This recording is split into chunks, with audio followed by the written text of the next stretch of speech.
When we conceive a character, we always start with the weapon. And the kite shield brings some opportunities that none of the bucklers and smaller shields that we have in the game afford. Blackbriar can use the kite shield to really push around enemies, throw them over top of him or her, and dominate the battlefield. One of the strengths of For Honor is really the mix of dual fighting and team play and team-based game mode. That's something that's always important when we design a character, but it's not that easy. So that's why he's really good at counter-attacking, he's really good at absorbing damage. He's also good at helping his teammates to absorb damage. It was important to us to add a new heavy hero to the game. We're very cognizant of what are the existing heroes in the game, what are the roles that they kind of fulfill in 4v4 modes, and try to make something that's unique, where its weapon, or weapon combination in this case, sword and shield, can really get a chance to feel unique and do something that no one else on the battlefield can do. The focus there was on bulwark counter. This is a specialized piece of the Blackbriar kit. We want it to be strong, we want it to be awesome. And when you hit, we want you to be more than satisfied. We want it to be viable in 1v2 situations. So we tried to build all that. At the same time, how do you do a move that strong that beats normal attacks, unblockable attacks, melee attacks, and even beats two of them coming at the same time without making it absurdly OP? So there we tried to say, well, okay, so the thing that's going to beat it is guard break. There we feel that inherently the move has a weakness and a danger to using it, while it has a huge upside for the times that you do successfully connect it.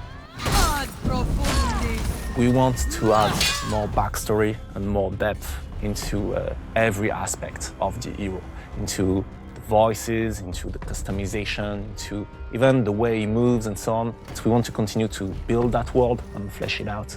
And the hero are the central piece of that world.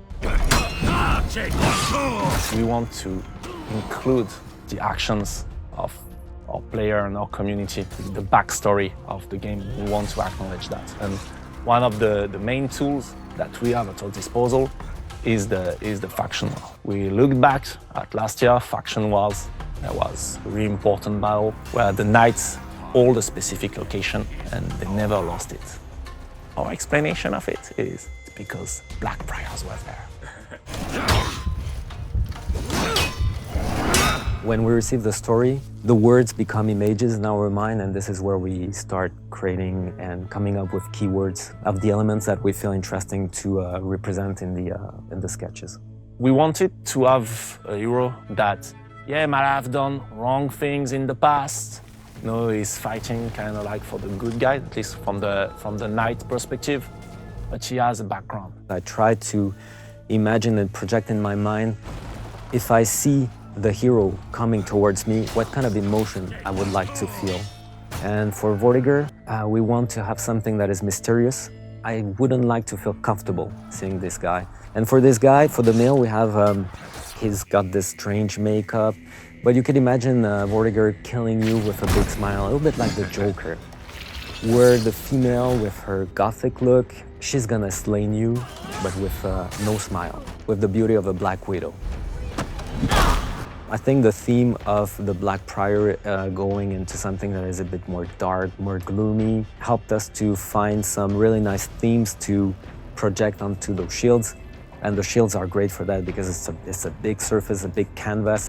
So in gameplay, when you hit the selection screen, you are going to choose a Blackbriar archetype. Narratively, we take a look at Vortigern, but we also know about Erzsebet, who is the female Dark Warrior recruited by Vortigern into the Blackbriars. Every day, every week, every month, we're doing something new. We're doing something new to improve the experience of For Honor. And more importantly, that new element, we get to test it and collect feedback and see the player reaction.